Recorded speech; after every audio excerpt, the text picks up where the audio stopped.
कालांतरांचा उल्लेख करताना करावा लागेल. साधारणपणे 40च्या दशकात काव्यलेखनाला सुरुवात केली. दुसरं महायुद्ध झालं होतं. एक प्रचंड मोठा बदल त्यावेळच्या समाज माणसातून केला होता आणि मर्ढेकरांची कविता ही बदललेल्या जीवन माणसाच्या कविता आहे.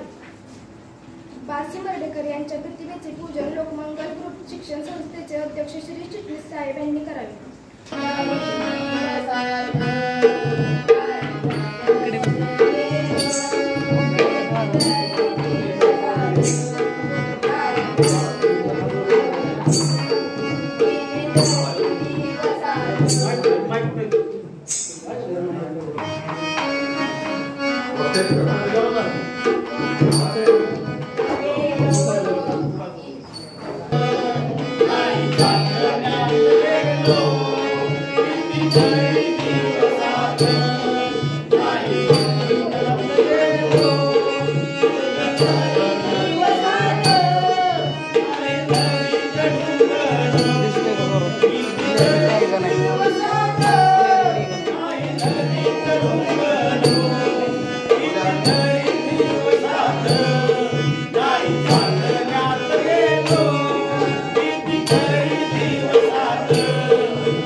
बाळ सीताराम मर्ढेकर उर्फ बा. सी. मर्ढेकर हे मराठी कवी व लेखक होते. त्यांना मराठी नवकाव्याचे प्रवर्तक मानले जाते. त्यांना बा. सी. मर्ढेकर हे भाषाप्रभू होते.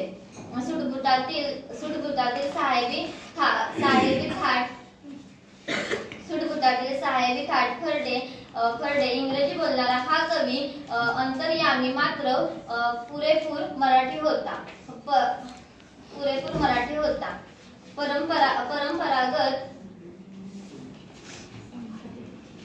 परंपरागत सांकेतिक उपमान व प्रतिमा न टिकवता त्यांनी आपल्या नव्या प्रतिमांचा उपयोग केला.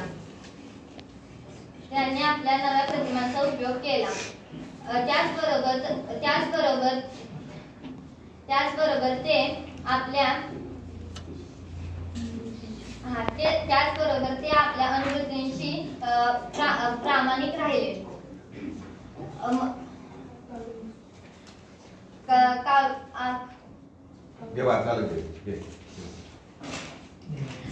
बाळ सीताराम मर्ढेकर उर्फ बा. सी. मर्ढेकर हे मराठी कवी व लेखक होते. त्यांना मराठी नवकाव्याचे प्रवर्तक मानले जाते.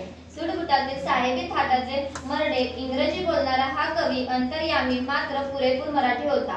त्यांचा जन्म 1 डिसेंबर 1909 मध्ये झाला. बा. सी. मर्ढेकर हे भाषाप्रभू होते.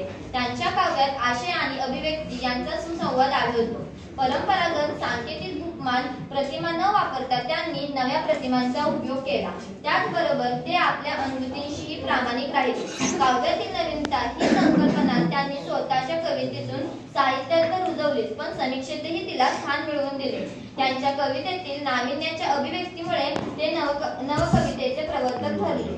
मर्ढेकरांचा जन्म खानदेशात फैजपूर येथे 1 डिसेंबर 1909 रोजी झाला. सातारा जिल्ह्यातील मर्ढे हे मर्ढेकरांच्या घराण्याचे मूळ गाव. त्यांचे मूळ आडनाव गोसावी असले तरी गावाच्या नावावरून मर्ढेकर हे त्यांचे आडनाव रूढ झाले. मर्ढेकरांचे प्राथमिक शिक्षण बहादरपूर येथे तर माध्यमिक शिक्षण फैजपूर सावदे येथे झाले. तसेच धुळ्याच्या गरुड हायस्कूल मध्येही त्यांचे शिक्षण झाले. पुण्याच्या फर्ग्युसन महाविद्यालयातून त्यांनी बीएची पदवी घेतली. 1934 साली टाइम्स ऑफ इंडिया या वृत्तपत्राच्या संपादकीय विभागात काही दिवस त्यांनी नोकरी केली. पुढे मात्र एल्फिन्स्टन महाविद्यालय, इस्माईल युसूफ कॉलेज आणि सिडनहॅम कॉलेज अशा मुंबईच्या महाविद्यालयात त्यांनी इंग्रजीचे अध्यापन केले. 1938 ला ते आकाशवाणी केंद्रात रुजू झाले. त्यांची पहिली कविता शिशिरुताच्या पुनरागमी ही रत्नाकर मासिकात प्रसिद्ध झाली. मर्ढेकरांचा पहिला संग्रह शिशिराग्रह हा होता. दुर्दैवाने त्यांचा मृत्यू 20 मार्च 1956 रोजी झाला. एवढे बोलून मी माझी भाषण संपले. जय हिंद. सर्व चव्हाणींनी आपले मनोगत व्यक्त करावे.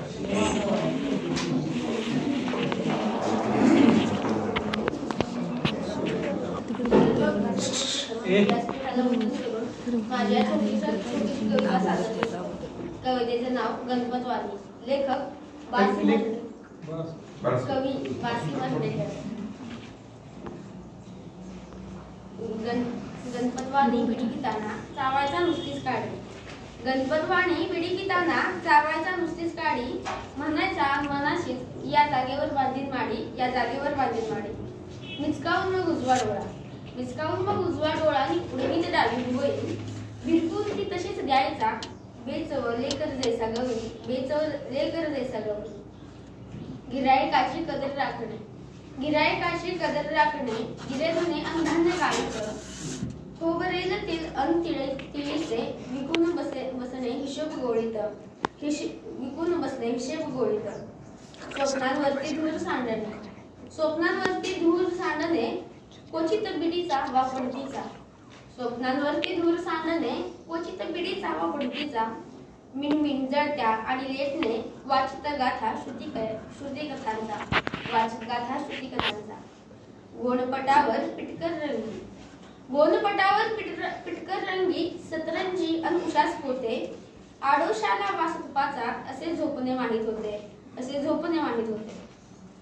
कडे गणपत वाण्याचे ज्या, कडे गणपत वाण्याचे ज्या, हाडांची ही ऐसी केली, हाडांची ही ऐसी केली, दुकानातल्या जमनीसती, सदैव रुतल्या आणि रुतली, सदैव रुतल्या आणि रुतली.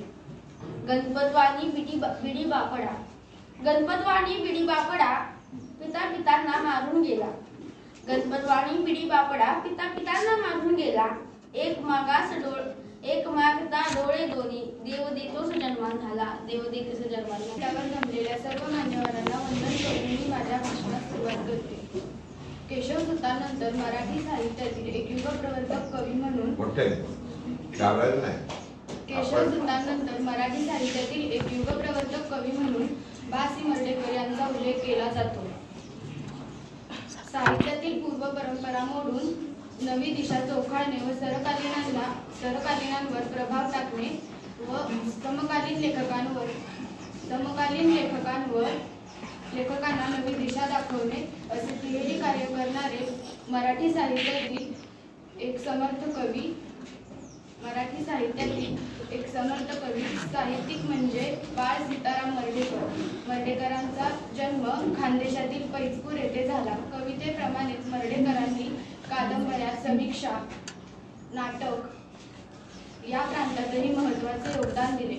पुणे येथील फर्ग्युसन महाविद्यालयात BA झाल्यानंतर काही काळ मर्ढेकरांनी टाइम्स ऑफ इंडिया या इंग्रजी वृत्तपत्रात सहसंपादक म्हणून काम केले. पुढे काही काळ इंग्रजीचे प्राध्यापक म्हणून काम केले. तसेच आकाशवाणीमध्ये केंद्र अधिकारी या पदावर काही काळ काम केले. पाणी, तांबडी माती व रात्रीचा दिवस ह्या 3 कादंबऱ्या, एक नाटक आणि 4 संगीतिका लिहून हेही साहित्य प्रकार मर्ढेकरांनी हाताळले. आशय व अभिव्यक्ती अखेरपर्यंत जोपासणाऱ्या या युगप्रवर्तक कवीचा मृत्यू 1956 साली दिल्ली येथे झाला. एवढे बोलून मी माझे भाषण संपवते. पवारीने आपले मनोगत व्यक्त करावे. आज मी तुमच्यासमोर एक कविता तू इकडे बस, पुढे छान पैकी म्हण सांग. आता कोणी सांगितलं? तूच सांगितलं ना. तुझं नाव घ्यायला सांग. बस सुद्धा बस समोर मग येईल. आपण संधी सोडायची. एक्स्ट्रा काय ऑपॉर्च्युनिटी काय म्हणायचं त्याला? हा बोलायचं. आता सांगायचं. आता काय सांगायचं? आता काय म्हणायचं? आता कुठला मुलगा बोलला, मुलगी बोलली, हा तर सांगायचं आता सारिका शिंदेने छान भाषण केलं, मला फार आवडलं, आता हे कोण बोला असं म्हणायचं. असंच करतो. आता सानिका शिंदेने खूप छान भाषण केलं, ते मला खूप आवडलं. आता संस्कृती पवार हिने आपले मनोगत व्यक्त करावं. करेक्ट या. आता पुढं तुझे शब्द वाढवत पाहिजे मध्ये आपण काय करायचं? भाषणाकडे लक्ष द्यायचं. त्यातलं एखादं वाक्य घ्यायचं आपलं. ते वाक्य किती छान होतं, ते आपल्याला उपयोगी आहे. आता या भरपूर आपण करायचं वेगळं सगळ्या क्षेत्रात. इथे जमलेल्या मित्रमैत्रिणींना आज मी तुमच्या समोर एक कविता सादर करणार आहे. त्या कवितेचे नाव आहे पितात सारे गोडे बाळ. कवी बा. सी. मर्ढेकर. एक वाजता इतकं महत्वाचा कॉल होता कारण वय त्या माणसाचं 90 आहे. तुम्हाला सारखं फोन करता नाही घेतलं तुम्हाला मला पुढे बोलवा. गर्भवतीच्या मंगळ मुहूर्तीने बंदर मुंबापुरीचे उदित येई माघामधली प्रभात सुंदर, माघामधली प्रभात सुंदर. संचेतनाचा हुरूप शीतल, अचेतनाचा वास कवळा. हवेत जाती मिसळून दोन्ही, पितात सारे गोड हिवाळा, पितात सारे गोड हिवाळा. डोकी अलगद घरे उचलती, काळोखाच्या उशीवरून. पिवळे हंडे भरून गवळी, कावड नीती मान मोडणी, कावड नीती मान मोडणी. नितळ न्यारी हिरवी झाडे, काळा वायू हळूच घेती. संथ विलंद लाटांमधून सागर पक्षी सूर्य वेचती, सागर पक्षी सूर्य वेचती. गंजदार पांढऱ्यानी खाया मिरवतीत रंग नारंगी, धक्क्यावरच्या अजून बोटी साखर झोपेमध्ये फिरंगी, साखर झोपेमध्ये फिरंगी. कुठे धुराचा झटका परिमळ, गरम चहाचा पतिगंध. कुठे डांबरी रस्त्यावरच्या भुऱ्या शांततेचा निशिगंध, भुऱ्या शांततेचा निशिगंध. ह्या सृष्टीच्या निवंत पोटी परंतु रखडी सैरा वैरा, अजस्त्र धांदळ क्षणात देईल जीवनतेचे अंधर्य भास्करा, जीवनतेचे अंधर्य भास्करा. थांब जरासा वेळ तोवरी, अचेतनाचा वास कवरा, सचेतनाचा हुरूप शीतल, उरे गोडवर गोड हिवाळा, उरे गोडवर गोड हिवाळा. बंगुते काठीने माझे लेखक बासी मर्डेकर. बंगुते काठीने माझे अंगही जाऊ दे मनीचे, येऊ दे वाणीत माझ्या सूरही तुझ्या आवडीचे. यात हितुल माझ्या दे गळून मालिन्य माझे, आणि माझं या अन्यात टाकी स्फूर्ती केंद्रित तत्व बियांनी. राहू दे स्वातंत्र्य माझे फक्त उच्चारात लिगा, अक्षर आकारा तुझ्या खूप संचा वाहून दे का. लोभ जीवेचा जळू दे, दे थिंजू विदेश सारा, द्रौपदीचे सत्व साऱ्या. लागू दे भाषा शरीरा, जाऊ दे कार्पण्यचे, दे धरू सर्वास पोटी, भावनेला येऊ दे का शास्त्र काट्यांची कसोटी. व्यासपीठावर सर्व मान्यांना वंदन करून मी माझ्या भाषणाला सुरुवात करते. सीताराम मर्ढेकर. मराठी वाचून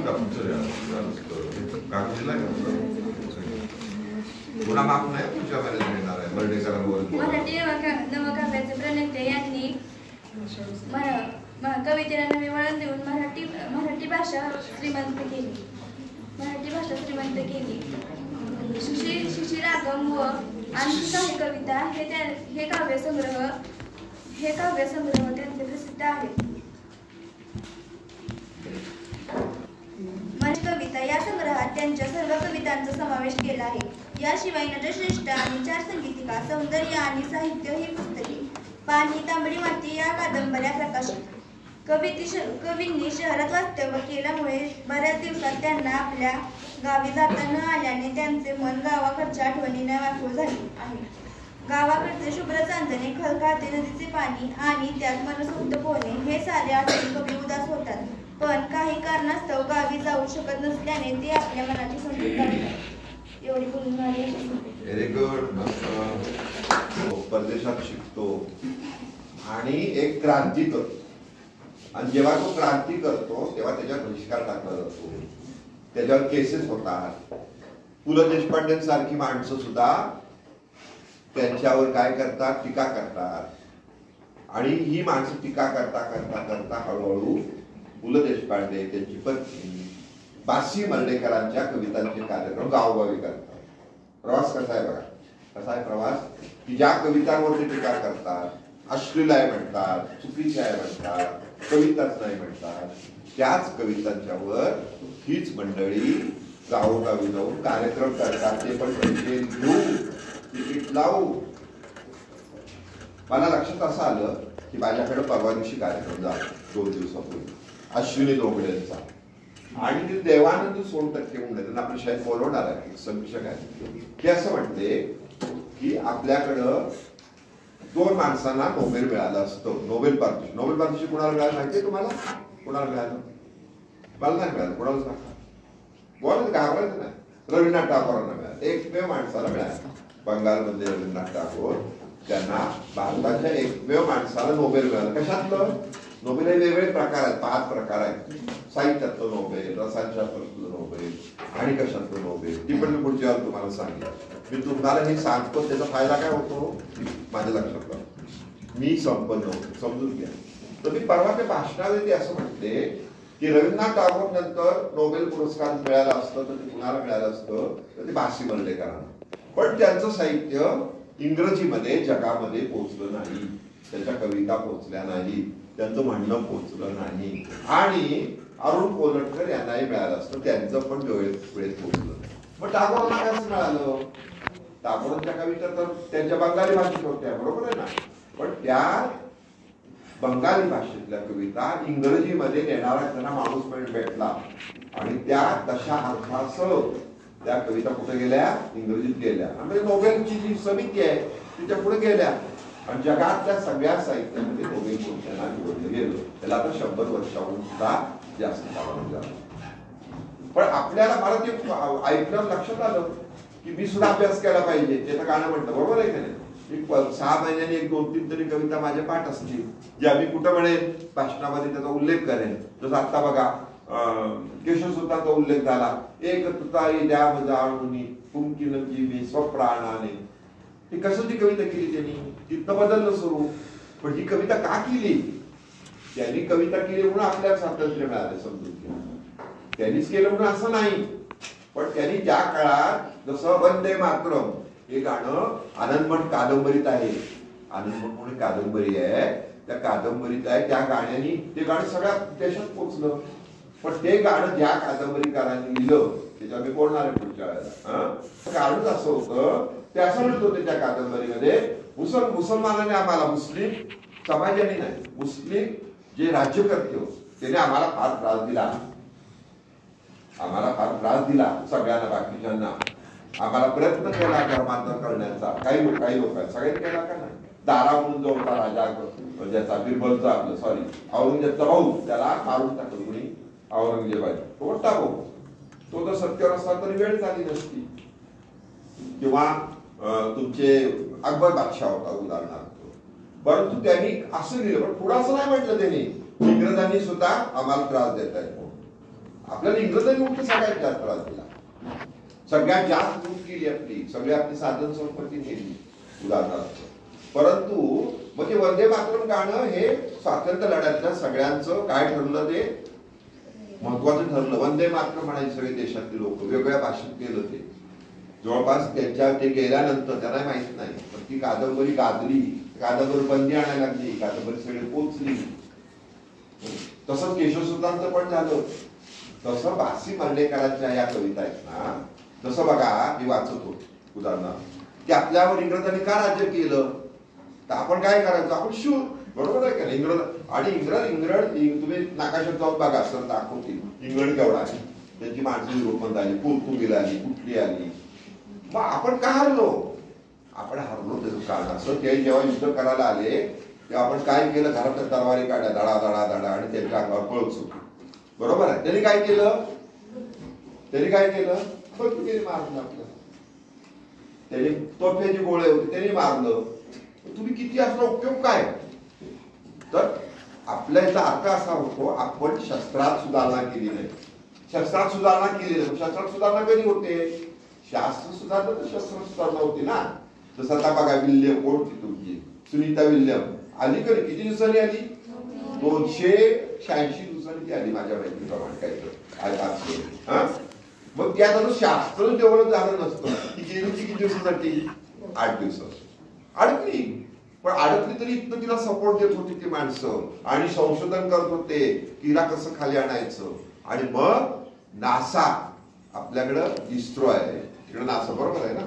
आणि नासा आणि ॲलन मस्कची कंपनी आहे अंतराळातली. ॲलन मस्कची कंपनी नासा एकत्र आले आणि मग तिला खाली. बरोबर आहे. मग ॲलन मस्क कोण आहे? ॲलन मस्क असा मुलगा आहे जिची आई स्वयंपाक करायची अमेरिकेमध्ये आणि संसार करायची. पण आता ॲलन मस्क केवढा मोठा झालाय? तो जगामध्ये श्रीमंत आहे. त्याची स्वतःची अशी कंपनी आहे की त्याच्या अंतराळात सगळी यान जातात. शोध मोहीम आहे. त्याला बंदी घातली म्हणून. नाहीतर त्यांनी आता असा शोध लावलेला आहे तुम्ही वाचला की तुम्ही नुसता एक खांब उभा करायचा दारात. काय करायचा? खांब उभा केले की लाईट तुमच्याकडे फुकट लाईट. पण आता ह्या एवढ्या लोकांचं काय करायचं ज्यांनी पैसे गुंतवले म्हणून त्याला गव्हर्नमेंट अमेरिका गव्हर्नमेंटकडे परवानगी देत नाही. त्याने आता इंटरनेटचं आणलंय एक कंपनी. त्या कंपनीत हे आपले घरावर एअरटेलचा करतात का नाही उभा BSNL उभा करतात. एअरटेलचा टॉवर असतो आणि कुठल्या कंपनीचा असतो समजा रिलायन्सचा आणि कोण आहे. आणि त्याच्या लहरीमधून आपल्याला काय होतं आपल्या मोबाईलला तर आपले मोबाईल चालतो.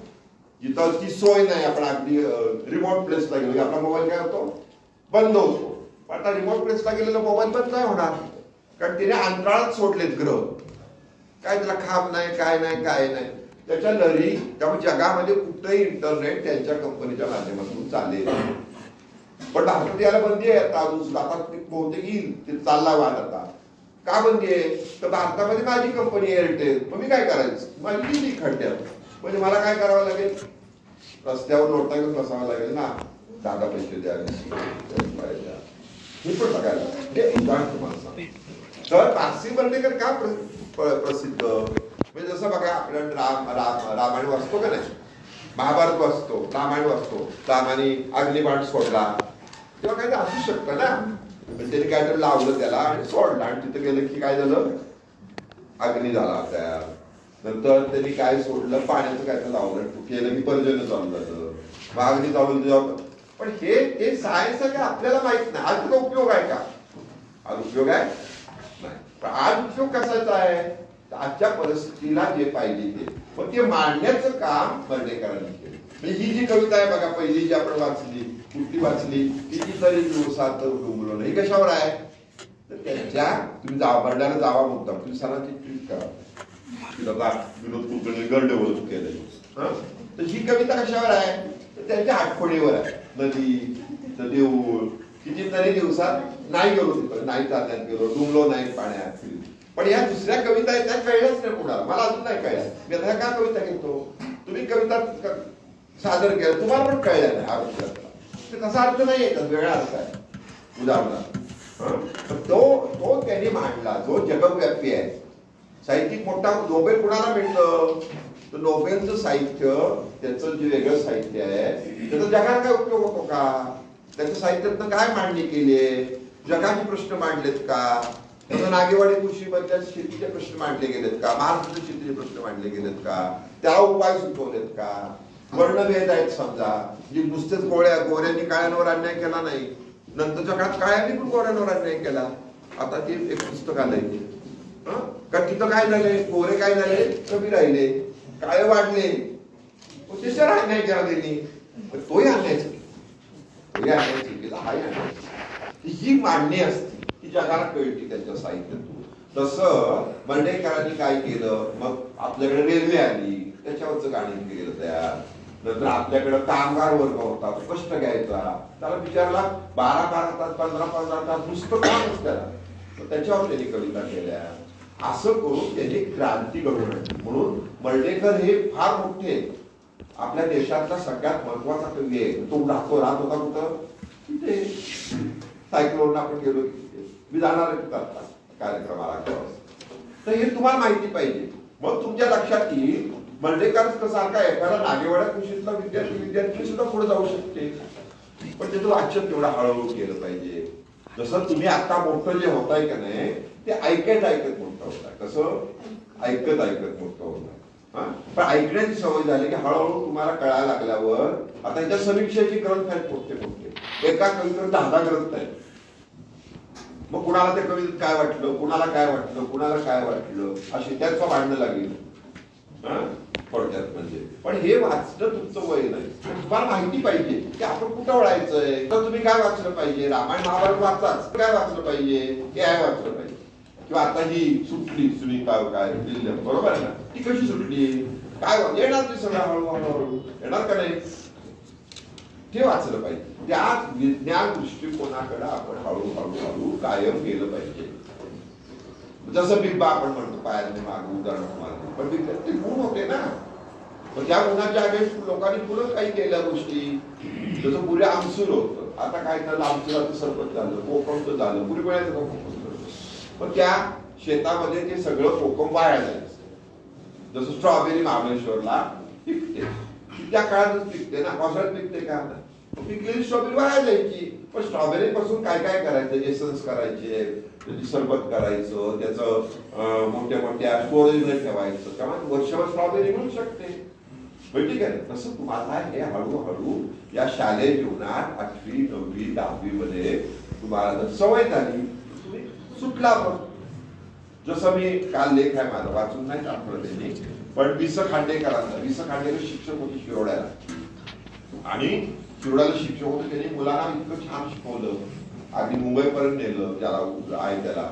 पण ते साधारण 63व्या वर्षी कोल्हापूरला आले. पण त्यांना माहिती होतं मुलांना काही शिकले. 63व्या वर्षी शाळा काढली, आंतरभारतीय विद्यालय म्हणून, आणि मग ते काय करायचे, त्यांचं वजन तयार झालं होतं. ते तोपर्यंत संमेलनाचे अध्यक्ष झाले होते मागं, मग त्यांनी कळवून टाकलं. सगळ्या आपलं जो हे असतं ना पुस्तक, समजा मराठीचं पुस्तक आहे, त्याच्यामध्ये कवी आहेत सगळे, बरोबर आहे, आणि लेखक आहे, ते जेवढे जिवंत आहेत समजा तेवढ्या त्यांनी कळवून टाकलं. तुम्ही जाता येता जेव्हा कोल्हापूरला याल, कोल्हापूरकडनं जाता येता तेव्हा माझ्या शाळेत या आणि माझ्या 11वी विद्यार्थ्यांना तुम्ही शिकवा. मग ते आले, त्यांनी मग बागडूकर आले, त्याच्यात कुरुंकर आले, त्याच्यात शांता शेळके आल्या, जिवंत होत्या, ते आले, त्यांनी शिकवलं. पण ती मुलं एवढी मोठी झाली त्यात ते लवते. ते म्हटले मी ऐकत मोठा झालो आणि वाचत प्रगत बसलो. आता ते वाचत गेले. आता ते सरकतांच्यावर 18 खंड काढले, खांडेकरांच्यावर त्यांनी काढलं. हेच म्हणून आपल्याला मर्ढेकर का आपण दिवस आज साजरा करायचा, तर आपल्याला हे लक्षात आलं पाहिजे की आपल्याकडे शास्त्र डेव्हलप झालं नाही. तुम्ही इंग्रजांचं राज्य आलं, इंग्रज किती होते, थोडे होते. इंग्रजांनी जगावर सत्ता केली, कुणाच्या जीवावर केली, अक्षिंग्य गाव सांगतात, त्यातले लोक मिलिटरीमध्ये होते, नागेवाडी कृषीतले असतील. भारतातली सगळी मिलिटरीमध्ये भरती कोणासाठी लढायची, ते इंग्रजांसाठी लढायचे, तिथं मारायचे. आझाद हिंद सेना तुम्हाला माहिती आहे, सुभाषचंद्र बोस माहिती आहे तुम्हाला, लाडके तुमच्या समजा मी सांगायचं. त्यांची आझाद हिंद सेना तिकडं झाली. ती कशी झाली माहितीये तुम्हाला, जपानमध्ये इंग्रजांचं सैन्य गेलो होतं कशाला, जपानशी लढायला. जपानने त्यांचा पराभव केला, त्यांना अटक केली. 1,00,000, 2,00,000, 3,00,000 सैन्यानं अटक केली, बरोबर आहे. अटक केल्यावर ते सगळे कुठले होते, भारतातले होते. मग ते त्यांच्या नेताजी सुभाषचंद्र बोसांची ताब्यात. नेताजी सुभाषचंद्र बोसांना ते म्हटले, सैनिक आम्ही नाही ऐकणार तुमचं, आम्ही इंग्रजांचं अन्न खाल्लंय.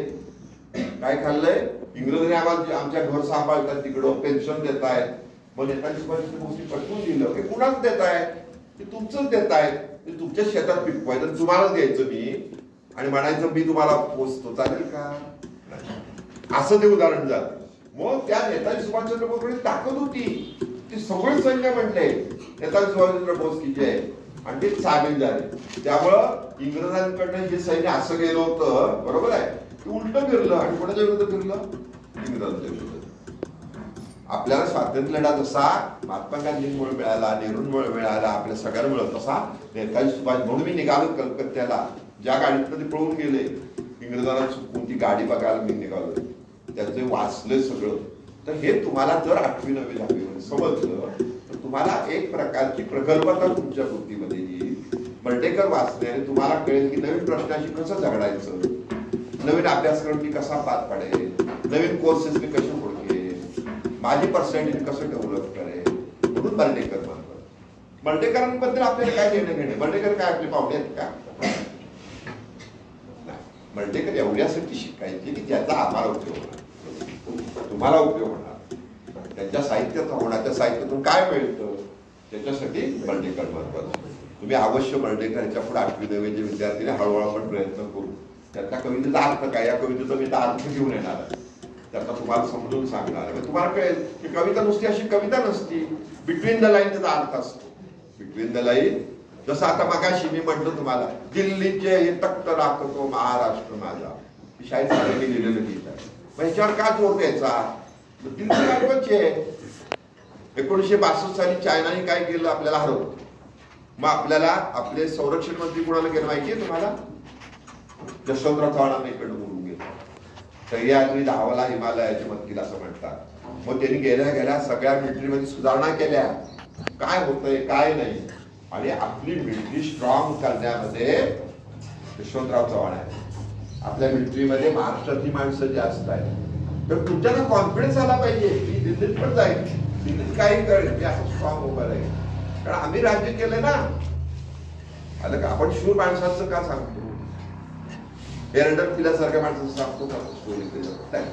म्हणून मर्ढेकर महत्वाचे. तुम्हाला या मर्ढेकरांच्या पुण्यदिवसाच्या निमित्तानं तुम्हाला सर्वांना शुभेच्छा. परंतु आपण कायम लक्षात ठेवायचं, एखादा पुण्यदिवस करतो, एखादी जयंती करतो, ते आपल्यासाठी करायची, त्यातनं आपल्याला काय घ्यायचं ते घ्यायचं. आपल्याला काय आहे, हार घालायचा, हार काय त्यांना पोचतोय का, ते आता कुठं आहे, आपल्याला काय माहिती.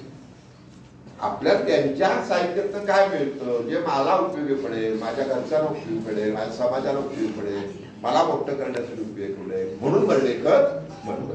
लक्षात. धन्यवाद. संस्थेचे अध्यक्ष यांनी आपले भाषण खूप सुंदर सादर केले. तरी आषाढ श्रावण ही कविता पाटील सर सादर करतात.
देऊन ठेवायचा,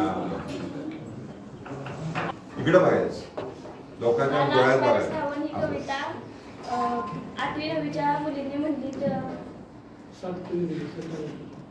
त्या पेटीची साथ मामूलकर मामांनी व ढोलकीची साथ गणेश वनकडे आणि दिदी व पाटील सरांनी खूप छान गाणं बसवले होते. त्यांनी पण खूप छान साथ दिली. कार्यक्रमाचे आभार जमदारे सर मानतील. या कार्यक्रमासाठी आपल्या संस्थेचे अध्यक्ष माननीय श्री साहेब उपस्थित राहिले, त्यांचेही मी आभार मानून वासिम मर्ढेकर हे त्यांचं बाळ सीताराम मर्ढेकर हे नाव होतं वगैरे मी आत्ताच ऐकलं. त्यांचं टोपण नाव मात्र कोणी सांगितलं नाही, तर त्यांना टोपण नाव हे मकरंद या नावाने त्या ठिकाणी ओळखलं जातं.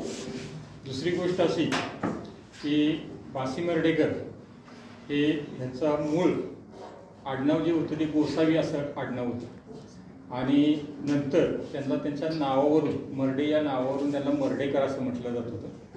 ते रामदास पंत या पंथातले त्या ठिकाणी होते. रामदासी असं त्या ठिकाणी म्हटलं जायचं. त्या रामदासी पंथातले त्या ठिकाणी ते होते. त्यांचं शिक्षण हे धुळ्यामध्ये त्या ठिकाणी झालेलं होतं. त्याच्यानंतर पुढं पुण्यामध्ये त्यांचं फर्ग्युसन कॉलेज या ठिकाणी BA झालेलं होतं आणि IASची पदवी घेण्यासाठी ते लंडनला गेलेले होते. आणि 1938 पासून ऑल इंडिया रेडिओ आकाशवाणी याच्यावर ते त्या ठिकाणी काम करत होते. दुसरी गोष्ट की त्यांच्या कविता ज्या होत्या त्या कविता थोड्याशा अशा नैराश्य आणि आपण त्याला चिंतेतल्या कविता अशा म्हणतो. याचं कारण असं होतं की दुसऱ्या महायुद्धामध्ये त्यावेळेची जी परिस्थिती जी होती, दुसऱ्या महायुद्धामध्ये असंख्य लोक त्या ठिकाणी मृत्युमुखी पडलेली होती आणि याचं जे दुःख होतं या दुःखाचा परिणाम हा त्यांच्या कवितेवर झालेला दिसून येतो. तर असे हे बासी मर्डेकर यांची त्या ठिकाणी आज आपल्या स्मृती दिनानिमित्त आपले संस्थेचे अध्यक्ष हे उपस्थित राहिले. मी सर्व विद्यार्थ्यांनी या ठिकाणी बासी मर्डेकरांच्या विषयी त्या ठिकाणी मनोगत व्यक्त केलं. त्याबद्दल तुमचेही आभार. विद्यालयाचे मुख्याध्यापक श्री सावंत सर, त्याचबरोबर माझे सहकारी आणि दोन्ही मामा बोडके सर या सर्वजण कार्यक्रमाला उपस्थित राहिले. त्याबद्दल सर्वांचे आभार मानून हा कार्यक्रम संपला असे जाहीर.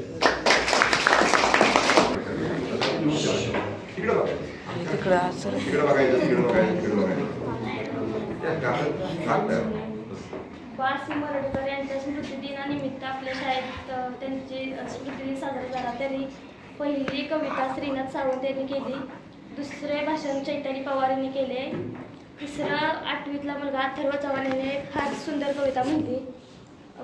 परत सानिका शिंदे यांनी आपले भाषण, स्वराली मोरे हिने पण आपली कविता खूप छान म्हणली. परत श्रेया कोंडाकर हिने पुढे जाऊन म्हणजे आपली ती म्हणत होती तरी तिला आठवण होतं, तरी आपल्या संस्थेचे चिटणीस साहेब यांनी तिला बघून म्हणायला लावले, तरी तिने स्वतःला येत आहे तरी तिने ते बिना बघता म्हणले. परत तिला येत नसेल तरी तिने म्हणून दाखवले. हे मला तिचं आवडलं.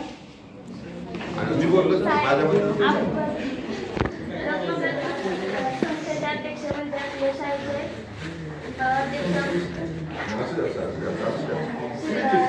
साहेब हे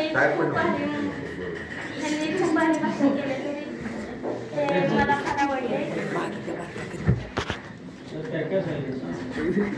सर्व म्हणजे आपल्या नेताजी सुभाषचंद्र बोस यांचा उल्लेख केला, पंडित जवाहरलाल नेहरू यांचा उल्लेख केला, महात्मा गांधी यांचा उल्लेख केला, बासी मर्डेकर यांचाही उल्लेख केला, यशवंतराव चव्हाण यांचाही उल्लेख केला. त्यांनी आणि सर्व मुलांचे म्हणजे ज्यांनी ज्यांनी भाषण कविता म्हणली ह्यांचे कागद घेतले असतील ते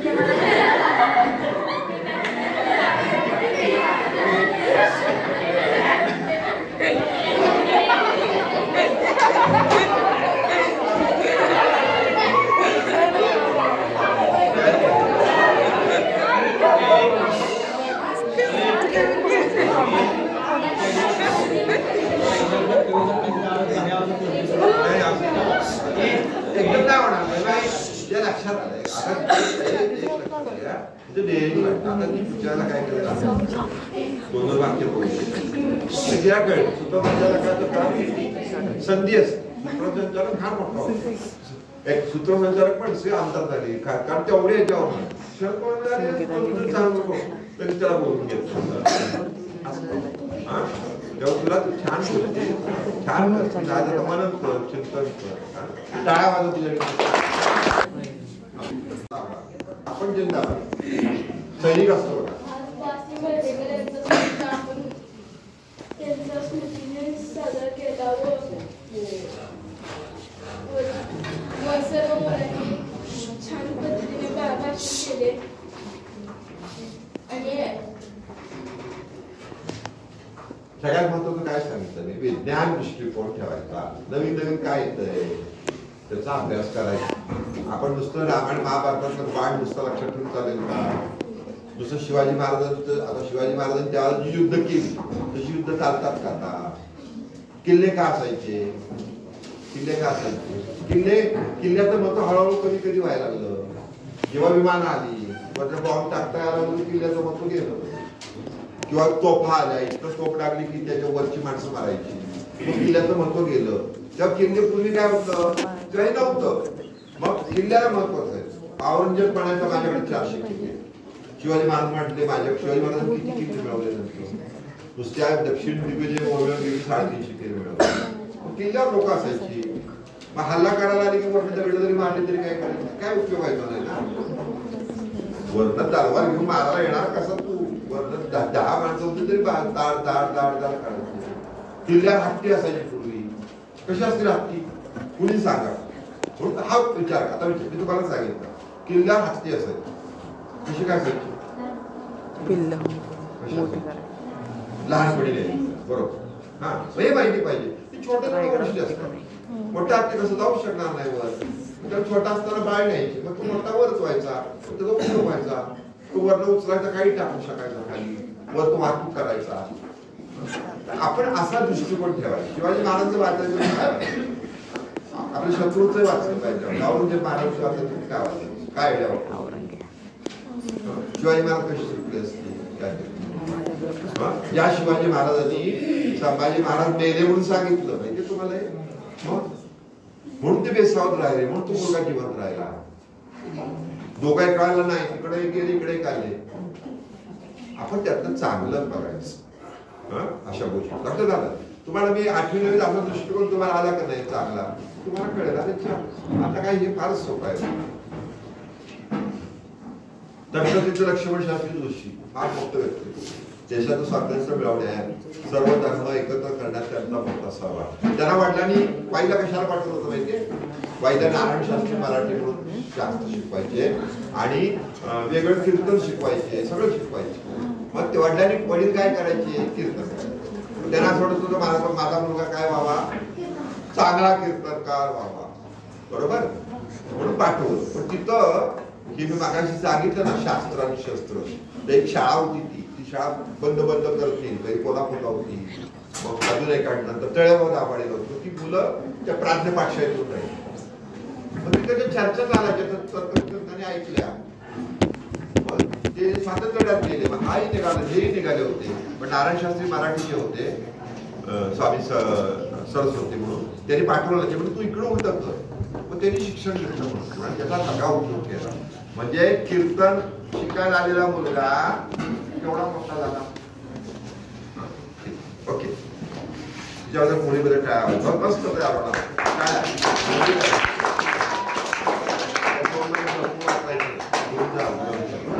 बघणार युट्यूब मध्ये काय काय. मी प्रत्येकाचं बघणार युट्यूब मध्ये पुढे काय काय. ओके,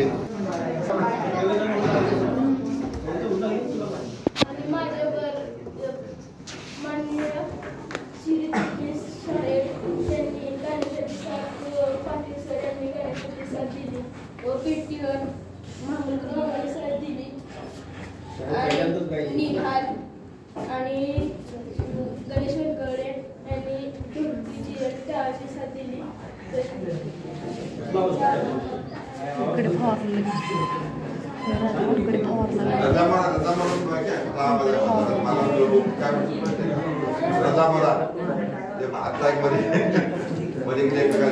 आवाज माझ्या